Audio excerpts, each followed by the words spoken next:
বাঁধাকপি আর সিদ্ধ ডিম দিয়ে বানিয়ে নিন বাড়ির সকলের জন্য দারুণ এই রেসিপিটি। প্রথমে একটা ছোট সাইজের বাঁধাকপির অর্ধেকটা কুচি করে কেটে ভালো করে ধুয়ে একটা মিক্সিং বোলে নিয়ে সামান্য একটু লবণ দিয়ে এইভাবে হাত দিয়ে ম্যাশ করে নেবেন। দেখবেন বাঁধাকপি থেকে অনেকটা পরিমাণে জল বার হবে। সেই জলটাকে চিপে ফেলে দিয়ে একটা মিক্সিং বোলের মধ্যে নিয়ে নিলাম। এর সাথে দুটো সিদ্ধ ডিম এইভাবে গ্রেট করে দিয়ে দিতে হবে।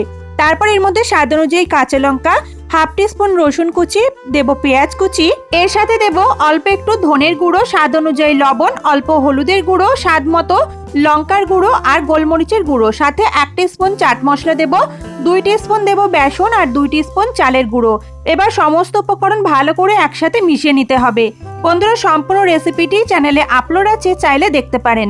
এরপর এই মিশ্রণটা থেকে পছন্দ মতো করে স্ন্যাক্সগুলো শেপ দিয়ে নেবেন। তারপর সাদা তেলে মিডিয়াম ফ্লেমে রেখে একটু লালচে করে এপিটোপিট করে ভেজে নিলেই আমাদের দারুণ টেস্টি স্ন্যাক্সটি রেডি। রেসিপিটি ভালো লাগলে প্লিজ একটা লাইক করবেন।